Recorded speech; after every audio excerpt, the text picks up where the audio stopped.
ପୂର୍ବ ଭିଡ଼ିଓ ଗୁଡ଼ିକରେ ଆମେମାନେ ପ୍ରତିରୋଧର ପଙ୍କ୍ତି ସଂଯୋଗ ଏବଂ ସମାନ୍ତରାଳ ସଂଯୋଗ ବିଷୟରେ ପଢ଼ିଛନ୍ତି।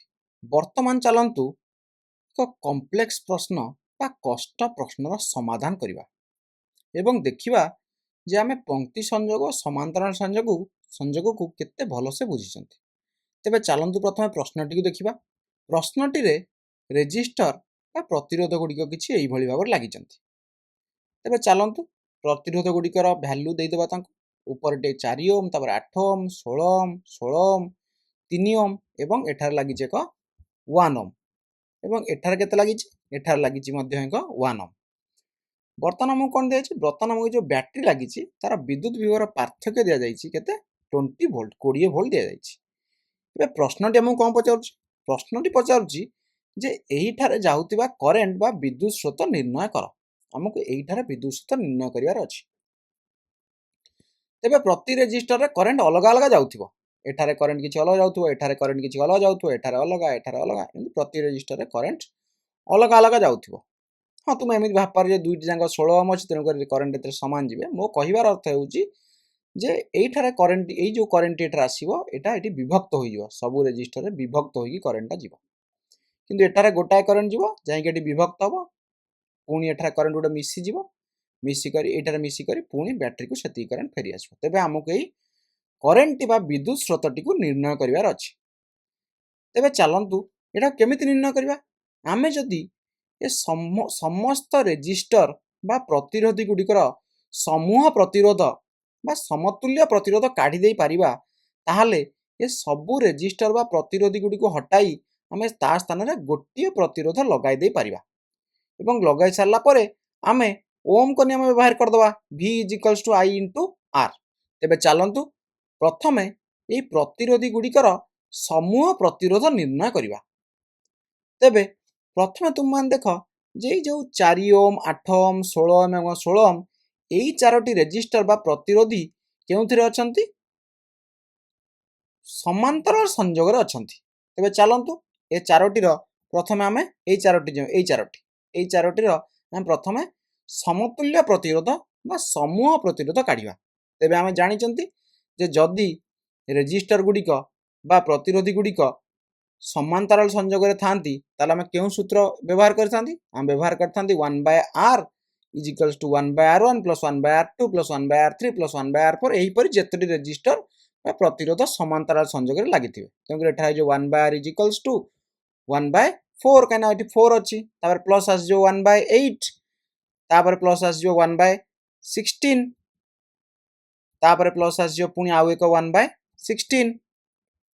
ତେଣୁକରି ଏହା କ'ଣ ହେଇଯିବ? ଆର ଦେଖନ୍ତୁ ଲସ୍ ଆଉ କେତେ ହୋଇଯିବ? ଏଲସିଏମ୍ କେତେ ହେଇଯିବ? ଏଲସିଏମ୍ ଆଙ୍କର ହୋଇଯିବ 16। ଆଙ୍କର ଏଲସିଏମ୍ ହୋଇଗଲା 16। ତ ବର୍ତ୍ତମାନ 16/4, 4 × 1 4 ପ୍ଲସ୍ ତା ଦେହରେ କେତେ ଆସିଯିବ? 16/2 2 × 1 2। ଏଠି କେତେ ହୋଇଯିବ? 16/16 1 1 × 1 1 ଆସିଯିବ ଏବଂ ପୁନର୍ବାର ଏଠାରେ କେତେ ଆସିଯିବ? ଏଠାରେ 16/16 1 1 × 1 1 ଆସିଯିବ। ତେଣୁକରି ବର୍ତ୍ତମାନ ଆମର କେତେ ହେଇଗଲା? 4 + 2 6 6 + 1 7 7 + 1 8। ଆମର 1/R ଆସିଗଲା 8/16। ତେବେ ଆମକୁ ଦରକାର କ'ଣ ଅଛି? ଆମକୁ ଦରକାର R। ତ ଏଥର 8/16 ଆମେ କ'ଣ କରିଦେଲୁ? 8 କାଟିଦେଲା 16 ଠୁ, ତ ଏଟା ହେଇଗଲା 1/2। ତ ଆମକୁ R ଦରକାର, 1/R = 1/2। ତାହେଲେ R କେତେ ହେଇଯିବ?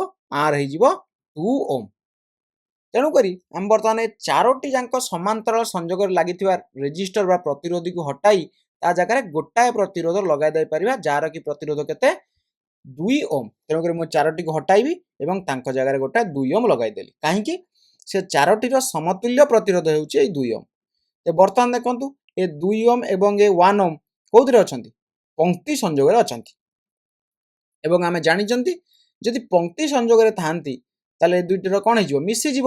ଆଙ୍କର ସମତୁଲ୍ୟ ରେଜିଷ୍ଟାନ୍ସ ବା ସମତୁଲ୍ୟ ପ୍ରତିରୋଧ କ'ଣ ହେଇଯିବ? ମିଶିଯିବ। 2 + 1 କେତେ ହୋଇଯିବ? 3 ଓମ୍। ତେଣୁକରି ସେ ଦୁଇଟିକୁ ମୁଁ ହଟାଇ ତାଙ୍କ ଜାଗାରେ ତାଙ୍କ ସମତୁଲ୍ୟ ପ୍ରତିରୋଧ 3 ଓମ୍କୁ ରଖିଦେଲି। ବର୍ତ୍ତମାନ ଦେଖନ୍ତୁ ଏଇ 3 ଓମ୍, ଏଇ ତଳ 3 ଓମ୍ ଏବଂ ଏଇ 3 ଓମ୍ ଏ ଦୁଇଟି କେଉଁଥିରେ ଅଛନ୍ତି? ଏ ଦୁଇଟି ପୁନର୍ବାର ସମାନ୍ତରାଳ ସଂଯୋଗରେ ଅଛନ୍ତି। ତେଣୁକରି ଆମେ ପୁଣି କ'ଣ କରିବା?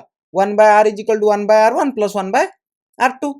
ବା ତୁମେମାନେ ଯଦି ମନେ ରଖିଥିବ ଯେ ଯଦି ଦୁଇଟି ସମାନ ପ୍ରତିରୋଧ ପାରାଲାଲ ବା ସମାନ୍ତରାଳ ସଂଯୋଗରେ ଲାଗିଥାନ୍ତି, ତାହେଲେ ତାଙ୍କର ସମତୁଲ୍ୟ ପ୍ରତିରୋଧ ତାଙ୍କର ଅଧା ହୋଇଯାଏ। ମାନେ एटार 3/2 1.5 तेबे चलंतु आमे याको काढी करी देखिबा जे आसुची कि नाही तो दुईटी तीन नियम अछंती तो आमे लिखिबा 1/r = 1/3 + 1/3 समांतराल संयोग रे कोन होय 1/r = 1/r1 + 1/r2 तो हमर केते होई जबो तो 1/r एठार आसी जीवो एलसीएम हमर 3 होई गला तो ऊपर 1 + 1 2/3 हमो कोन दरकार ए दुईटर समतुल्य प्रतिरोध r दरकार तो उल्टाई दबा तो r केते होई जीवो r होई गला हमर 3/2 r हमर केते होई गला 3/2 अच्छा 3/2 को हम केते लिखि परिबा 1.5 तो 3/2 को हम लिखि देले 1.5 ता माने ए दुईटी समांतराल संयोग रे लागिथिबा प्रतिरोधी को आमे गोटिए 1.5 ओम प्रतिरोधी सहित रिप्लेस कर दे परिबा माने दुईटी तीन ओम हटाई आमे ता जगह रे गोटाए 1.5 ओम लगाई दे परिबा काइना ए 1.5 ओम होउची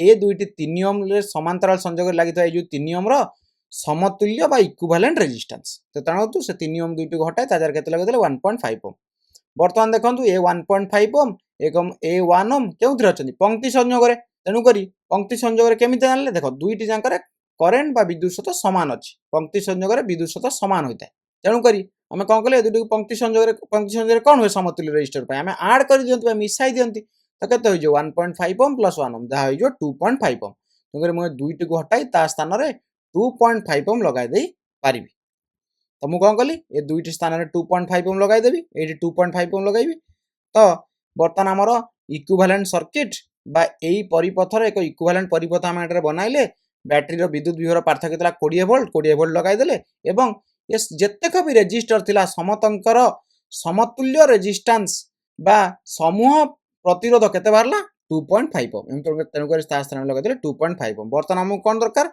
बर्तमान हम करंट दरकार अछि तेनु करी करंट किपरि काढिबा देखंतु प्रतिरोध थार 2.5 ओम एवं विद्युत विभव पार्थक्य होची 20 वोल्ट तेनु हम बर्तमान ओम को नियम व्यवहार करबा ओम को नियम हम जानि चंती हमको विद्युत विभव पार्थक्य विद्युत स्रोत एवं प्रतिरोध भितर एक संपर्क देइथाय कोन ओम को नियम हला v = IR v हला विद्युत विभव पार्थक्य I हला विद्युत स्रोतर परिमाण एवं r हला प्रतिरोध तेनु करी चलंतु ओम को नियम व्यवहार करबा v = हम जानि चंती I * r एठार मु लिखि देली ओम को नियम एठार लिखि देली v = I * r तो एठार पकाइबा v केते v हमर होची 20 वोल्ट तो v जार मु 20 वोल्ट पकाइ देली इक्वल्स टू I हमु काढिबार अछि I हमकु जणा नाही हमकु सेही करेंट काढिबार अछि इनटू r केते हमर r होची 2.5 ओम तो I * 2.5 तबे मु कहली तापर लिखली 20 = I * 2.5 लिखिबा जहा 5/2 लिखिबा से तेनु कर 2.5 जगह रे मु 5/2 लिखि देली तो वर्तमान I केते होई जिवो I होई जिवो 2/5